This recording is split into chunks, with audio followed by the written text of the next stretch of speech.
Welcome back, everybody, to another edition of the Panel B podcast. Steve Buchanan here with my trusty sidekick, Julian Edlow, wearing another curtain, as I can see here. Your sweatshirt looks like a curtain once again. Is this like a second color that you have of this same sweatshirt? You have like two curtain sweatshirts. This is a completely different sweatshirt. It's a different pattern. It looks like a curtain. It's pretty normal. I don't think so.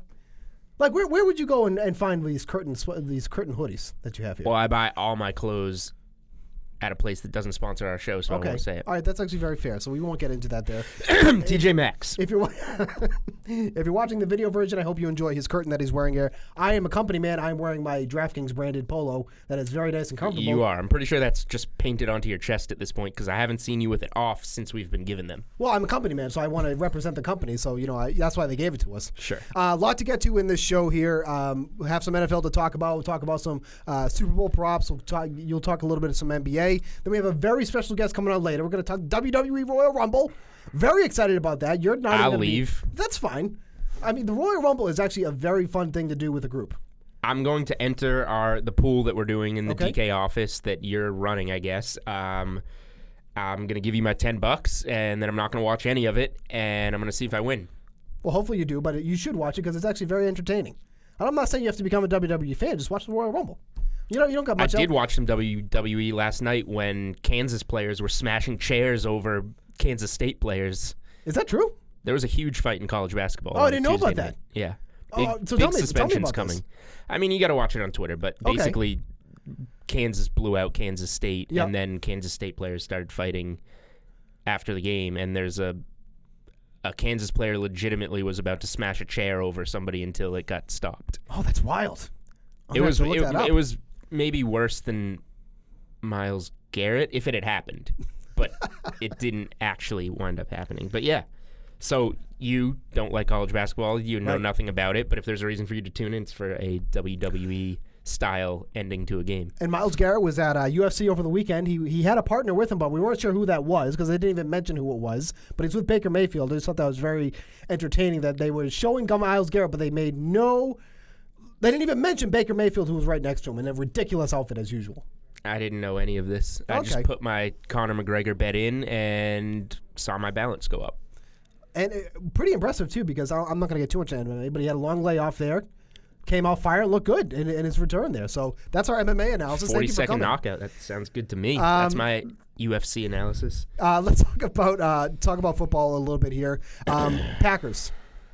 Were they the biggest fraudulent 13-3 team that we've seen in a long, long time? This is a team that had the same regular season record as the 49ers, and somehow got absolutely shellacked in that game there. Like, it wasn't even close. It was honestly pathetic how bad they looked. And it's not like we haven't seen this throughout the regular season. Like, they definitely weren't a 13-3 team on paper, but holy cow, was that bad. So my first thoughts even going into the postseason was that it sucked that the Saints, who had the same record, didn't get that bye. Sure. Because everybody thought the Saints were the better, just eye test teams they beat, the run they went on without Drew Brees, having a guy like Michael Thomas, Alvin Kamara.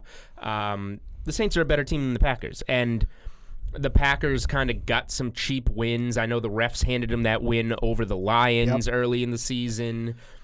Just played an overall easier schedule. That 2 seed should have belonged to the Saints.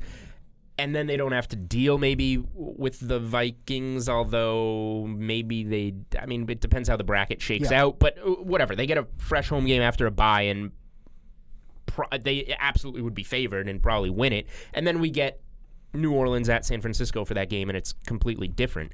But yeah, like I think I mentioned it on the last pod, the Green Bay's only regular season wins over postseason teams were 2 over Minnesota, who was Kirk Cousins, and they know so well in the division, and a win over the Chiefs when Mahomes was hurt and had Matt Moore at quarterback. So they beat the Seahawks, who were a good road team. They have Russell Wilson, but so beat up around the rest of the field, they just have nothing. It was another not very impressive win, and then they were just so unimpressive in that game. At some point, after Mostert has like 150 yards and 2 or 3 touchdowns, maybe you stack the box and say, we're not letting him get a yard. If Garoppolo throws for a few first downs, we'll call a timeout and reassess. Yep. And they just never did that. They just got it stuffed down their throat the entire game and deserved to lose. And gave me a swift kick below the belt by the Packers actually picking it up in the second half and scoring 20 points and going over the 19.5 team total when they were just shut out in the first half. Right. That should have been a under 7.5 first half play for me. Rodgers goes over his yardage. Devontae Adams goes over his yardage. Adams had 7 yards at halftime. Packers unders wound up not hitting, even though they looked so poorly. That was the only thing I was mad about. The Packers were plus 100 to be the lowest scoring team of the weekend. They did actually hit that. It was close because of how many did the Titans have again? 24. Okay, so it was close, but I just could not believe how poor the Packers played. Granted, you said they did come back a little bit in the second half there, but you never thought they were going to win the game. They were just They were just hitting prop bets. right, which is fine with me. I love taking prop bets here. But then that sets up their matchup here against the Chiefs, it's interesting now because we have a very poor run defense once again with the Kansas City Chiefs now. And we're seeing here we go. Okay, let's hear it. Look what they did to Derrick Henry. I know. What was it, 19 carries for 69 yards? Yep. I know that because I took Derrick Henry. I put this out there on Twitter, let the people vote on it. I was waiting for this. Bravely took Derrick Henry, and this is a ridiculous number, under 119.5 rushing yards at plus 140. It's insane. I was like, 120 yards, under it at plus 140. Yep. Let's take a small stab at this just because of how ridiculous that sounds. And it worked out. But the point being, this is a great Super Bowl. This is an interesting Super Bowl. Such conflicting styles and everything. Like, Mostert's coming off that game now, so will they be able to stop him like they stopped Derrick Henry? Will Jimmy G be able to throw? What will the Chiefs be able to do on this very good 49ers defense? A lot of good storylines. Now, the other thing is, too, is that, we mentioned that Derrick Henry was basically, shut down in this game, 19 carries for 69 yards. But we also saw Ryan Tannehill throw the ball 31 times, which is, for him, has been almost unheard of as of late. I mean, this is somebody who coming into this game, I think he thrown it 20 times during the first 2 games of the playoffs here. So to see him have to throw it 31 times, especially after they were up 10-0 early. Like, we forget about that. The Titans were up early in this game, going into the second quarter there with a score of 10-7, and they still ended up having to have Ryan Tannehill throw 31 times. Tennessee stuck to its game plan and did a really good job of it. The Chiefs were just proved too much. Right. The Ravens couldn't do it. And Lamar Jackson, the Ravens got over 500 yards in that game. We talked about it. It was just the 3 turnovers and the 4 turnovers on downs. You can't overcome 7 turnovers. The Chiefs didn't turn the ball over and were able to come back, and that was the 100% the difference in that game. And then, of course, the Super Bowl, one of the biggest interests in all of sports here. The DraftKings Sportsbook is absolutely loaded with props that you can take for the Super Bowl here. And, we'll talk about the DF side more next week, but we wanted to kind of get into some of the props that you can take for this one here. One of the ones that kind of stuck out to me was the MVP here. And if you're thinking that, the 49ers are going to be able to run against Kansas City Chief, Mostert's at plus 900 to be the MVP here. So I'm in. I don't know how you could not be. So we want to. I won't touch it until we officially know Tevin Coleman's status. Sure. I think he's going to play. I think we all think he's going to play, but that looked shoulder, pretty ugly. Separated shoulder he's doing with? I think so. Yeah. His arm just bent really weird when you saw him going down to the ground. I thought he broke his lower arm or his elbow or something weird. So this might be a thing where he starts and takes the first 3 carries like he always does, and then they just go to Mostert for 20, 25 carries. But I'm in on that number, assuming Coleman doesn't have a huge role. Honestly, I would be in on it too, even if Coleman is active here, because we look at how much. Well, active, yes, but I just want to make sure that he's not right. And for reference, Coleman's at plus 5,500, so not even close. Right, not even close there. But you look at who the odds-on favorites are, as you'd expect. Patrick Mahomes plus 115, Jimmy Garoppolo plus 225. Of all the Super Bowls that have happened, quarterbacks have won the MVP 29 times, which is good for 53% of the time. So that is usually the spot that wins there. But Mostert at plus 900 was the one that really jumped out at me. Travis Kelce plus 2,000 is another one. We just saw him do the 3 touchdowns against the Texans a couple of weeks ago. And you look at the 49ers too. On paper, they were a very good team against tight ends, but it's so hard to assess these defenses against opposing tight ends because some teams just simply don't even use them. But we see where they got gashed on some of the weeks that they did. It was against teams that used a tight end heavily. We had Jared Cook have that big game with the Saints. Baltimore Ravens had some big yards on that one there. The Rams were another one where they really were peppering Tyler Higbee with targets there. Those are the teams that have beat the 49ers a lot at the tight end position. So Travis Kelce at plus 2,000, one of the biggest red zone threats for the Chiefs, 30% target share in the red zone there. Plus 2,000, that's some damn good odds there for somebody that scores as many touchdowns as he does. Yeah, so handful of MVP thoughts here. I think Jimmy G at plus 225 is okay because maybe there is the narrative, and I would take Mostert at plus 900, but maybe there is the narrative that the Chiefs load up like they did against Derrick Henry. Not that Mostert is the type of weapon Derrick Henry is, but the 49ers team, how they run the ball as a team, is as effective as the Titans have been. Right. So maybe they load up there and Jimmy G surprises us and impresses us and they win this game through the air and he gets it. But like you said, if I'm playing Kansas City, I'll just take Tyreek Hill and Travis Kelce at plus 2,000 and hope one of them wins it. I will not touch Mahomes, even if I don't know which side for the full game I'm going to be on yet, honestly. I'm with you. I do have a play on a side for earlier in the game that I'll talk about later in the show, but you can't back Patrick Mahomes plus 115 because we talked about this last year. Like, it was like backing Tom Brady at minus 125 or the Patriots at minus 140 on the money line. You can't do that to yourself. Sure. Just take Kansas City minus 120 if you're going to take Mahomes plus 115 to win the MVP. Don't put yourself in that tight of a bind where you then need a certain player to win MVP at such close odds. I just don't think you can do that. And obviously last year then we saw Edelman win it at very long odds, which would be the equivalent of a Tyreek Hill or a Travis Kelce play. So that's why you put your money there and just play it smaller. Final thought on the 49ers side for me is one of the other ways that the 49ers could get a lot of hype winning this game, I think, is if they shut down Patrick Mahomes, if they're sacking Patrick Mahomes, getting pressure on Patrick Mahomes, that then we look at pass rushers for the 49ers as long shots to win this MVP because nobody's been able to really shut down Mahomes and get pressure on him and be in his face for a whole game. Nick Bosa plus 2,500. Yep. And the longest that I'm looking to go, D Ford plus 8,500. D Ford's a name.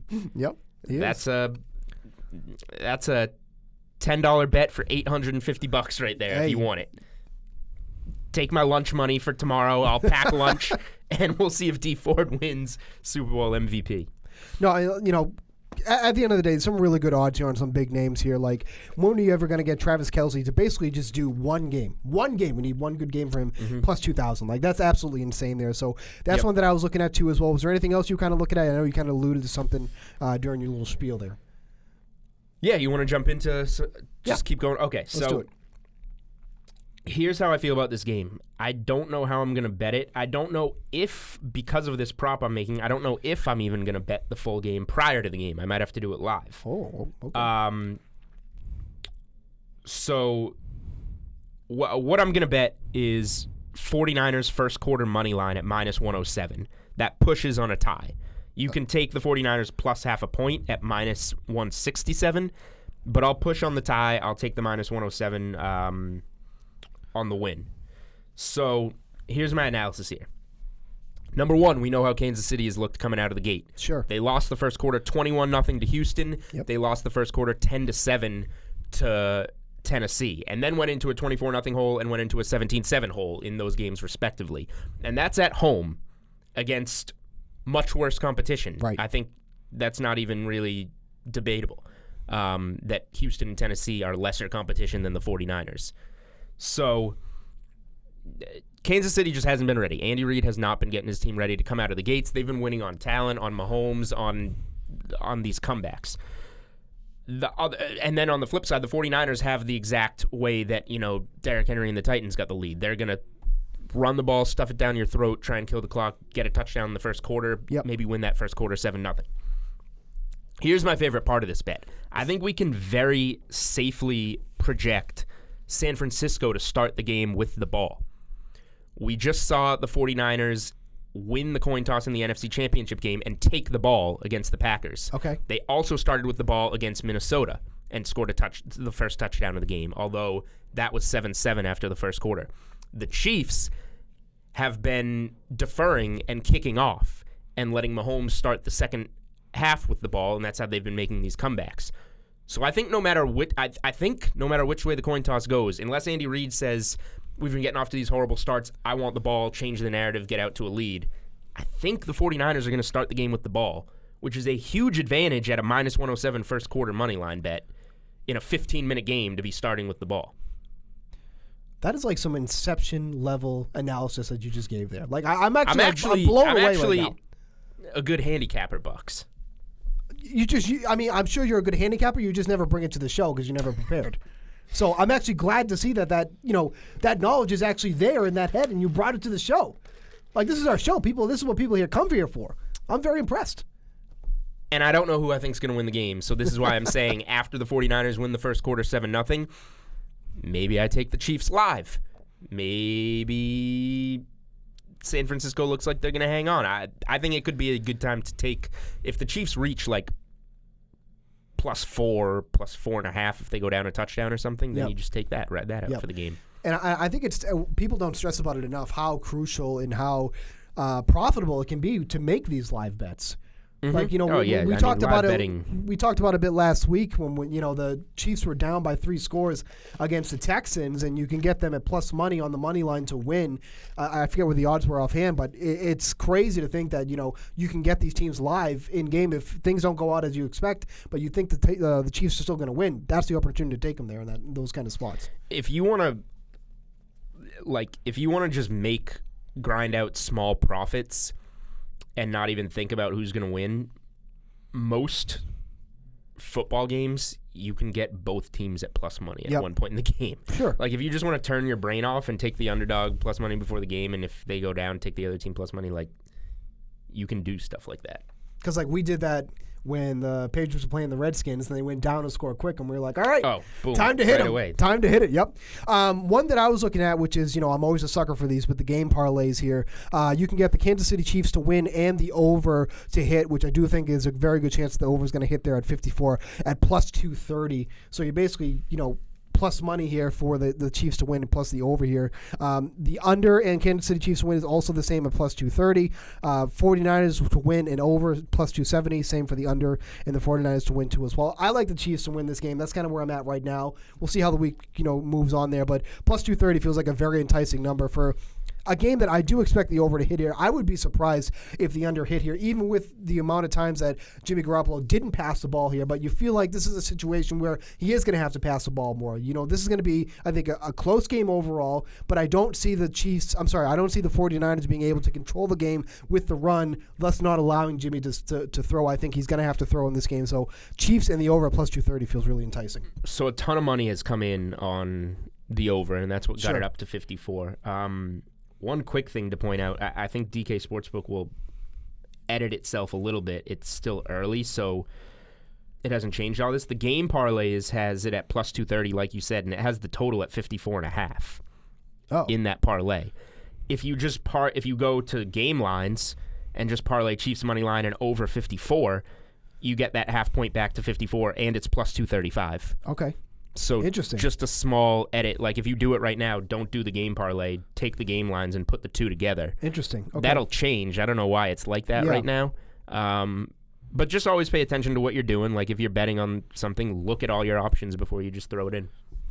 And then was there anything else that you kind of looked at? I mean, there's so many that you can do. I mean, you can bet on the coin toss, player props that are on here, game props, player props, touchdowns, anytime touchdown in the first quarter, in the first half. There's so many that you can go through, and I'm sure we'll comb through these throughout the week, and we'll bring you guys anything else that we found in the meantime. But that's what's kind of jumped out to me so far. I don't know if you have anything else before we kind of move on.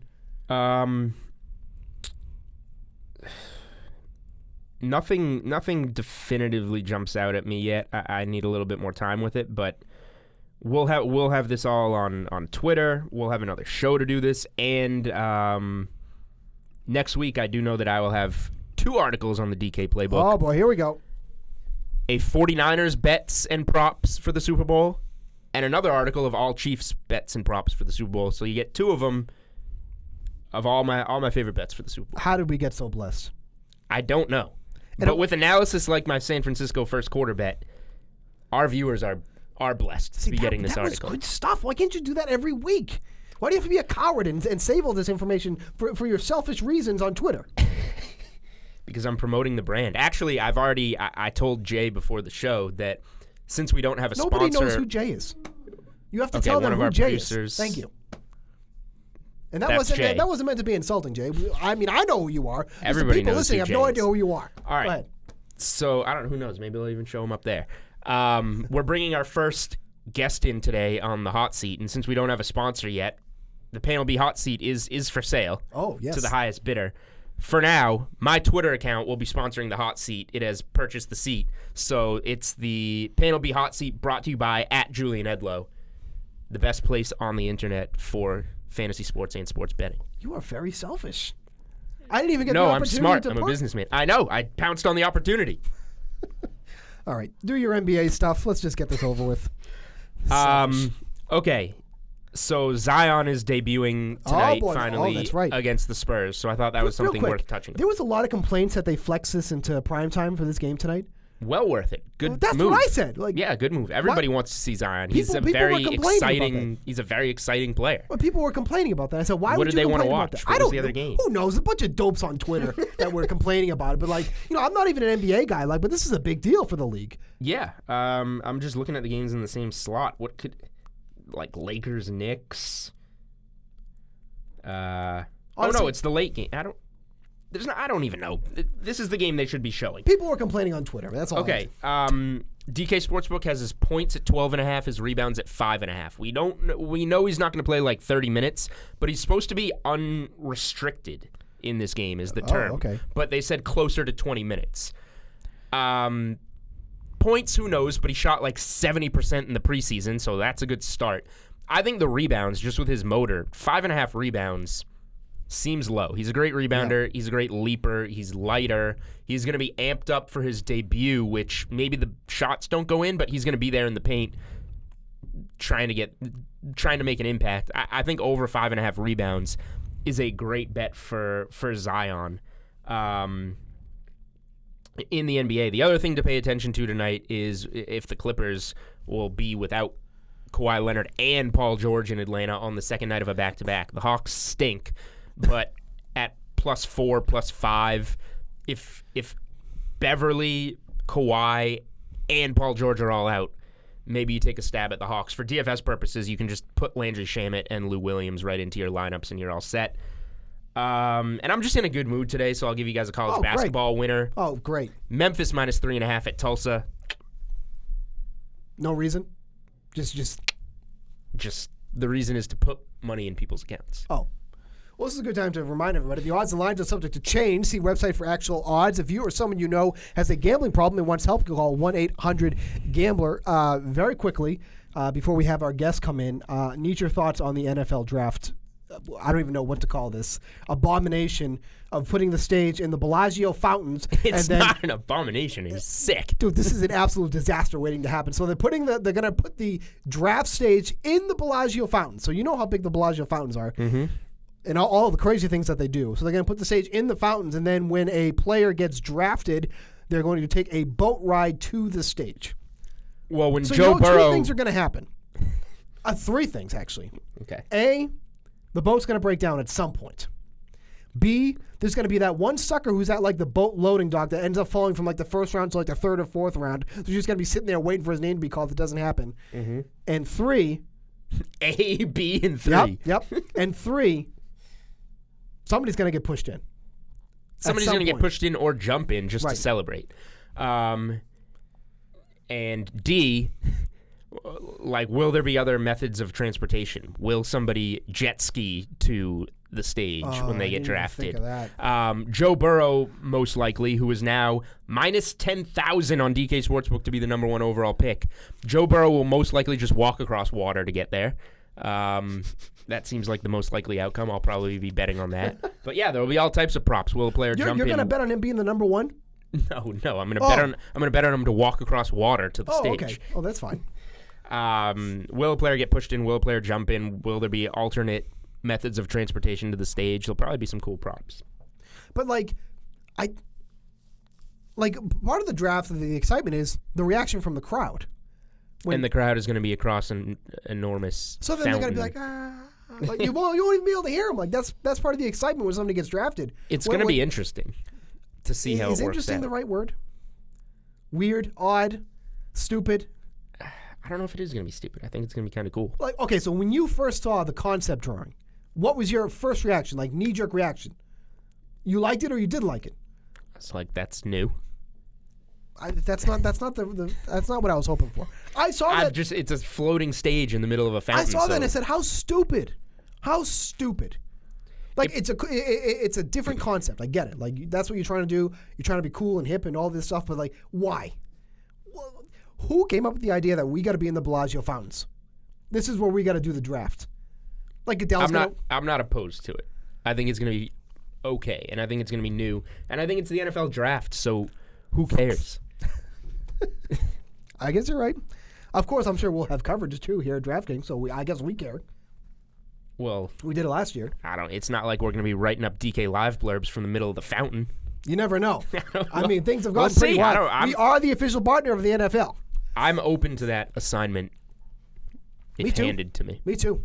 All right, so we've teased it enough here. We're going to talk about the WWE Royal Rumble. We're going to have DraftKings colleague and co-host of Rusty on Wrestling Podcast, Billy Delaney, is going to come and join us here. We're going to talk about some Royal Rumble, all things Royal Rumble here. Billy's got so much analysis here that like it blew me away. He's more prepared for this segment than you've been the entire time Panel B has come to fruition here. It was amazing. Most likely, He has all these graphics. He has all these stats. It's incredible. As I said, long odds for Billy Delaney to be the Panel B's first ever guest in the @Julian Edlow hot seat. Sponsored by Julian Edlow. Sponsored by @Julian Edlow's Twitter account. It's not sponsored by me. It's sponsored by my Twitter account. My apologies. All right, so we're going to bring in Billy Delaney and talk some Royal Rumble. Yay.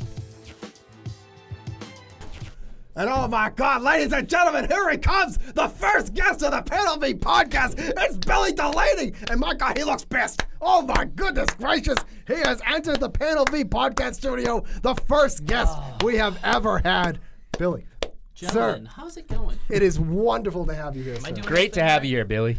It is a pleasure to be here. I think you could have done a little bit better for your first guest, but I'm glad to be here. You know what? When I think of all the guests that we could have had, celebrities, athletes, you are the one that comes to mind first. I mean, the best ability is what?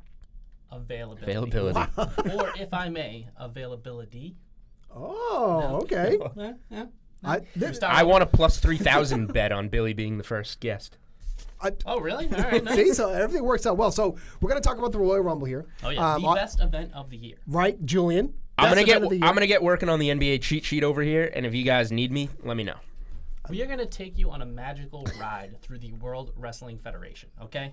Shining, shimmering splendor, all right?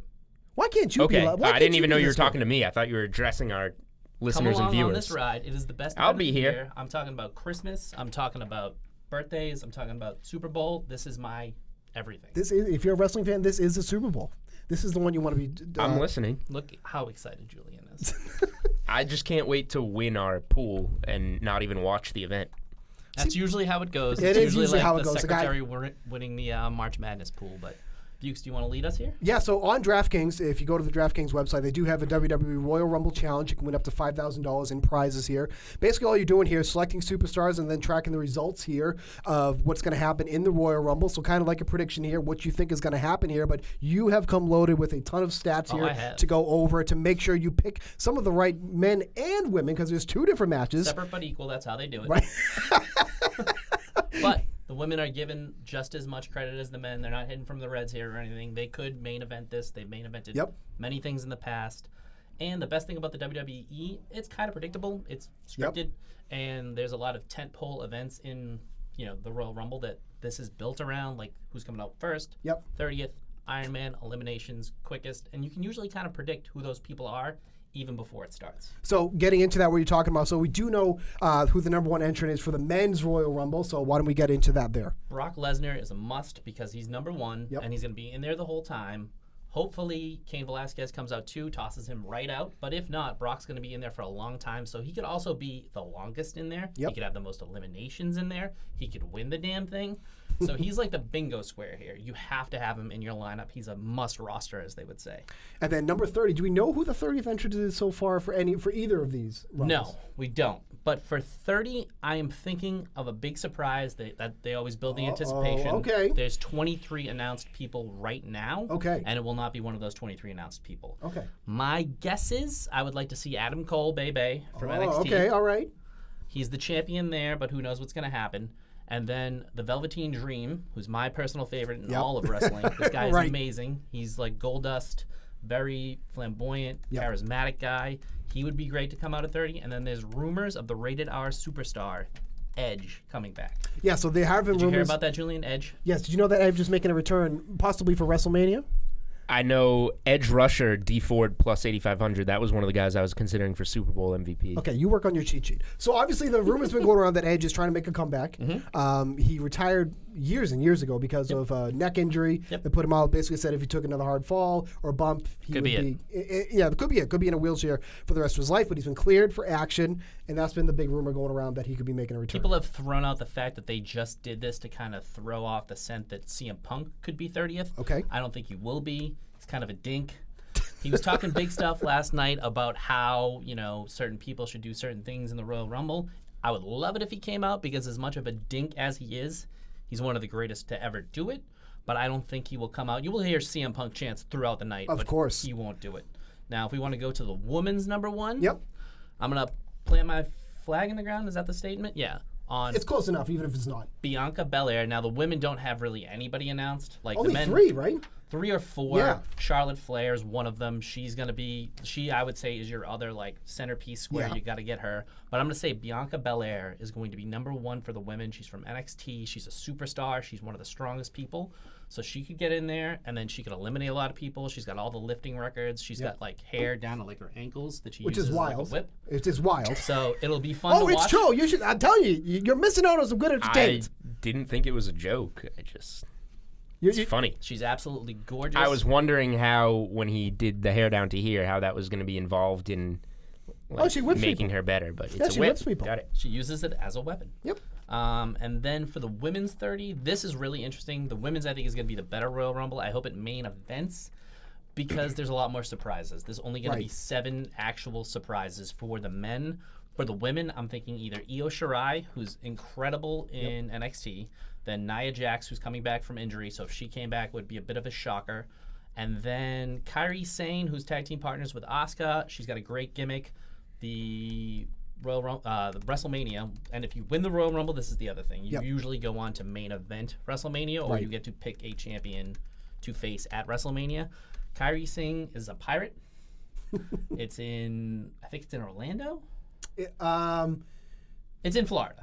The Royal Rumble is in Houston. No, WrestleMania. Oh, yes. It's in Tampa. In Tampa. Yeah. So she could make a spectacular entrance to face the champion there. If Ronda Rousey is coming out, which there's rumors, I don't think she will, but if she's coming out, she will be 30. But I wouldn't bank on her being 30. I would probably say Nia Jax, because also if you pick Nia Jax and she doesn't come out 30 and she comes out at all, she's going to be in contention for the most eliminations as well. Right. And we also saw Nia Jax in the men's Royal Rumble last year. Yeah, she could come out there too. I don't know how the points work. I doubt you'd be able to put her in there, but she is an absolute, incredible female wrestler. I think that's a strong pick to put in there because I think she'll come back. I saw her running the ropes 2 weeks ago. Most eliminations, you kind of mentioned Nia Jax is someone that's in there for the women. For the men, Brock Lesnar's one of them. Braun Strowman would be the other guy that you would focus on. Braun Strowman, he actually had the most eliminations in a single Royal Rumble a few years ago. So 13. They're gonna book him big time strong. Another guy, and this is the guy that CM Punk said should win the Royal Rumble. He had a great showing at Survivor Series, and that is Keith Lee.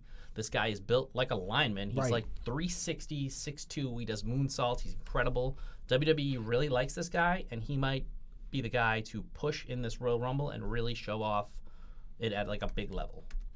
And then we're talking about Iron Man, people who last the longest in this one here too. This is one that's kind of tough to gauge because we've seen a number of different guys do this. Chris Benoit was one of them. Chris Jericho has been one. I believe Rey Mysterio was another. This is really kind of up in the air, but I know you have a couple that you do like so for let this me spot pull here. up my stats here. So the longest ever was Rey Mysterio did it. Yep. Chris Benoit, Bob Backlund. It's an oldie but a goodie. Yep. Triple H, Chris Jericho, Ric Flair. Again, the Royal Rumble, these names are who's who of wrestling. Sure. They don't really put too many lower level guys. We'll get to that in a second with the quickest. But you're going to kind of plant your flag on a guy you really want to push here. Yep. Any of those moments, any of the things that they've picked for this game are things that they give to big-time superstars. So I'm going to say with 100% certainty, Ricochet is going to be the guy. Really? He cut a promo against Brock Lesnar. He could come out too. Oh, very true. Yeah, very he could true. come out too. He's incredible to watch. Julian would even have fun watching him. He's one of the high flyers. Yeah. No, that's it? Nothing? He's a high flyer. Don't you have anything interesting in your life other than betting? No. Yeah, Zion Williamson is a high flyer, and I mentioned that I like him over 5.5 rebounds I tonight. like how he's still mixing in all these NBA bets. Yeah, Zion Williams would be a great wrestler's body. He's a big dude. I like that call a lot. I didn't even think about that because it was kind of curious why Ricochet interrupted Brock Lesnar last week on Raw. But now, see, this is why we have you on the podcast. See, I got now the it stuff. makes all the sense in the world. But I do agree. I think that would be a very, very interesting play there. Because he'll be in there for a long time. He can go with the best of them. He can mix a lot of styles. I think that's a very strong pick to put as one of your 6 for a guy who can get the Iron Man spot. And maybe, I would love to see him win it, a guy like him. Yep. We'll get to that in a second. But he would be like a guy you could launch. His career could be launched from this. Quickest exits. These are probably some people you want to avoid. These are people that have almost no chance of winning the event at all, and somebody that could literally just get tossed over. We have a number of guys that have lasted 2, 3, 4 seconds in the Royal Rumble here. Santino Marella, famously in and out. Usually it's given to the geekiest, gimmicky kind of guy. This is like the wasted spot in the Royal Rumble. Yep. Every once in a while it'll go to a heel who's like gets in, gets knocked out real quick, and then is pissed off. Yep. I think that your chances are either Otis, the big guy, who's got the storyline with Mandy Rhodes right now, or Corbin. Oh, that would make a lot of sense. And if you pick Corbin, he could also be a stud in the Royal Rumble too. So he's another guy I might try to build around because he's either getting a quick exit or he could lead in eliminations. Right. There's a lot of different ways you could go with him. As for the women, as I said, Mandy Rose is in that storyline. This will usually go to a heel. They don't really have kind of a picked-on woman yet. Yep. But Mandy Rose is in that category. Lana, with all the stuff she's been through recently, she could be a quick Dana exit. Brooke could be one. Brooke, Yep. Billy and Peyton, who we haven't seen in a while, who are my absolute favorites. Oh, I love the them. Iconics. I think they're great. And just for quickly, the Iron Man women. Yep. Sasha Banks, Shayna Baszler, and Ember Moon are 3 people I would throw into that mix. And then for the eliminations, for the women, Flair, Baszler, Nia Jax. Charlotte Flair is a favorite to win this. If we want to talk favorites right now, because I think we covered the other stuff. So who are your favorites? Who do you think? So for the men, I think the men is actually pretty widespread here. This is actually one of the years where I feel like we don't have a solidified winner here. I would love to see Kevin Owens win this event. I think that would actually be fantastic here. But going from a WWE standpoint, it kind of feels like it might be Roman Reigns because he's been in he's been in this whole runner-up 3 times. Yep, he's been in this whole segment with Baron Corbin where he's kind of been mid-card here. And he's won it a few times. Right, and this feels like this would be the time to start elevating him back up to that top tier. I would not. Big Doug. I would like to not see Roman win because I would like to get some fresh faces in there. But I feel like Kevin Owens and Roman Reigns are the 2 favorites to win for the men's. For the women, I think it's Charlotte Flair and nobody else. I think that she's got this wrapped up. Just the feather in her cap because she hasn't won a Royal Rumble yet for her career. So that is the thing. They want to have all these touchstones for these guys and gals and Charlotte Flair, 10-time champion. Everything else, she, the name, the history. Adding the Royal Rumble would be great. I think the only person who could upset her would be Shayna Baszler. It's not really a heel gimmick to win the Royal Rumble usually, but I think she would be great. For the men, Roman's definitely a name. McIntyre, you could probably get in there. They might want to build him as a huge heel. So he would be a good pick for you. Cain Velasquez. If this guy wins, I will riot. He has no business being there. No. I absolutely hate him. I hate when they do this. They're probably going to mess up the entire Royal Rumble by having this guy there. And I will be like one of those little kids online losing my mind over it. Who do you think's going to win, Julian? Especially from the men's side. That's a good pick. Which one? I agree with Billy. Let's just say this. Roman Reigns is like the Tom Brady of wrestling.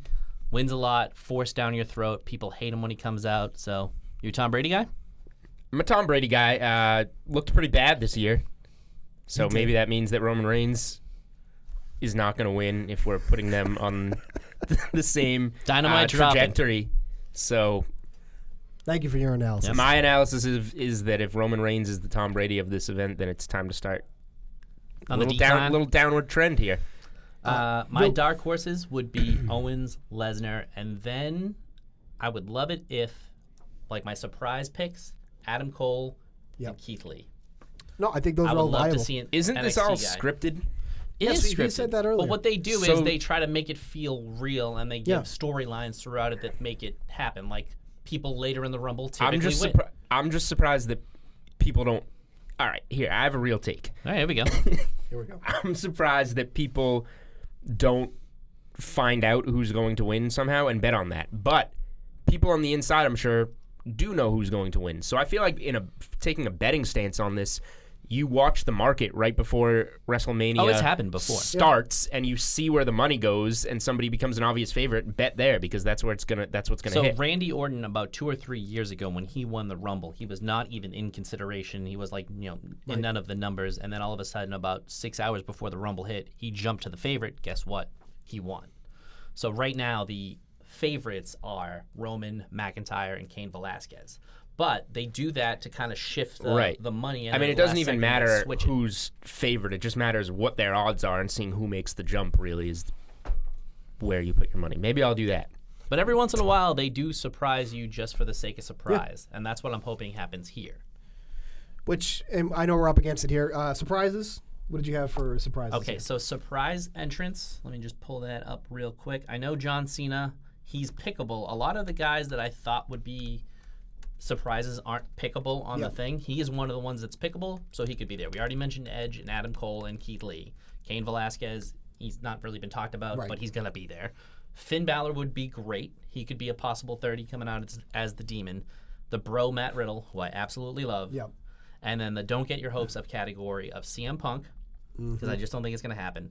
And then my guy, the Velveteen Dream, another chance at 30 for him, because I don't think Edge will be 30. No. Because I think people will expect that, and they'll sneak him in like 25 to 27. So I think Velveteen Dream or CM Punk or John Cena will be 30. For me, Kane was the one here because we just saw him come back on TV. That's got to be Kane? Kane or Kane? That's got to be Kane. Yeah. We just saw him come back on TV for with Daniel Bryan. What does that mean? So when Kane originally debuted, they freaked out and goes, "Oh, that's got to be Kane." Like they didn't know who he was. Like they didn't know who he was. So there's not two guys. There's not Kane, and that's got to be Kane. And there's Kane with a K. There's Cain Velasquez, who was in UFC, and then there's Kane, who's just Kane. Yeah, there's the Demon Kane. Okay. See, look, he looks really tough, and that's him. Every man with a face mask on running around in their underwear looks very tough. Oh, shut up. Idiot. Dynamite dropping. What was the last thing you wanted to hit? I just closed the... I think that was it. I think that was it. Okay.